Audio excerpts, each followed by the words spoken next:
नमस्कार, हमारा नाम है समरीन और आपने देखना शुरू कर दिया है लाइव सिटीज। बिहार में जब व्यवस्था परिवर्तन होगा तो इसका सबसे ज्यादा फायदा बिहार की महिलाओं को ही मिलेगा। ये बातें कही हैं जन सुराज के सूत्रधार प्रशांत किशोर ने। और आपको बता दें कि प्रशांत किशोर शक्ति संवाद को बिहार सत्याग्रह आश्रम में संबोधित कर रहे थे और उसी दौरान प्रशांत किशोर ने महिलाओं को संबोधित करते हुए बड़ी बात कह दी है और साफ साफ कह दिया है कि जब मैं पदयात्रा कर रहा था तो मैंने देखा था कि अगर बिहार में सबसे ज्यादा परेशान कोई है तो वो है बिहार की महिलाएं। और उनको संबोधित करते हुए जन सुराज के सूत्रधार प्रशांत किशोर ने कई बातों का जिक्र किया है। क्या कुछ कह रहे हैं बिहार सत्याग्रह आश्रम में प्रशांत किशोर, सबसे पहले आप उनको सुनिए। कुछ सशक्त लोगों को खड़ा होना पड़ेगा।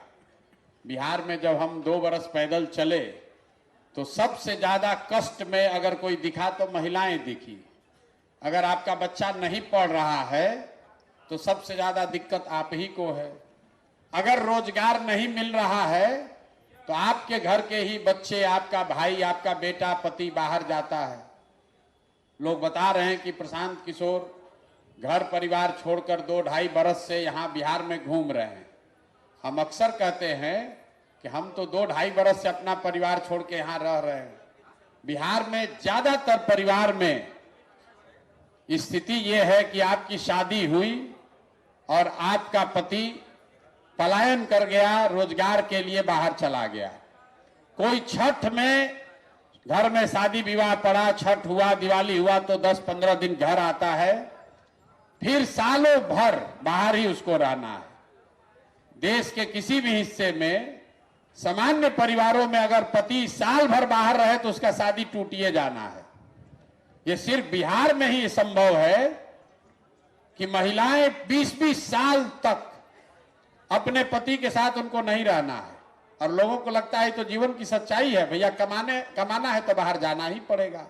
ये बहुत बड़ा कष्ट है, कोई इसकी चर्चा नहीं करता है। आपकी शादी हुई और जब तक आपका पति, उसका शरीर थक न जाए, बूढ़ा ना हो जाए, तब तक वो बाहर ही कमा रहा है। आपका बच्चा जो जवान है उसको पढ़ने के लिए बाहर ही जाना है। अगर आपके बाबूजी बूढ़े हो गए तो उनको दवा के लिए बाहर ही जाना है। ये जो पलायन का दंश है ये सबसे बड़ा दंश है। कुछ लोगों को यहाँ, आप लोग कुछ पैसे वाले लोग बैठे हैं, उनको लगता है कि तो सब गरीब आदमी मजदूर सब जाता है। ऐसी बात नहीं। जो गरीब है उसके घर का पति, उसका बेटा जा रहा है मजदूरी करने। जो थोड़ा बहुत पैसे वाले लोग हैं उनका बच्चा, उनका पति जा रहा है नौकरी करने। लेकिन जा रहा है सब कोई। गांव में शायद ही कोई ऐसा हमको गांव मिला है जहां पर जवान लड़के आपको रोड पर मिलेंगे। अगर 100 लड़का गांव में है तो 10-15-20 गो बचा है। चाहे वो पढ़ाई के लिए गया हो, रोजी रोजगार के लिए गया हो, दवाई के लिए गया हो, सबका लड़का बाहर जा रहा है। इसलिए जरूरत है महिलाओं को जागृत होने के लिए, खड़ा होने की। अगर बिहार में स्थिति परिवर्तन होगी तो सबसे बड़ा फायदा बिहार के महिलाओं को होगा। तो सुना आपने कि जनसुराज के सूत्रधार प्रशांत किशोर ने क्या कुछ कह दिया है। बड़ी बात कह दी है, महिलाओं का दिल भी जीत लिया है। और जैसे ही प्रशांत किशोर ने ये बड़ा बयान दिया है वैसे ही हर तरफ तालियां बजने लगी थी। और ऐसे प्रशांत किशोर ने बिहार की महिलाओं का दिल जीत लिया। तो फिर ये पूरी वीडियो आपको कैसी लगी है कमेंट करके हमें जरूर बताइएगा। तो ऐसे तमाम अपडेट्स के लिए बिल्कुल ऐसे ही हमारे साथ बने रहिएगा और देखते रहिएगा लाइव सिटीज। बहुत शुक्रिया।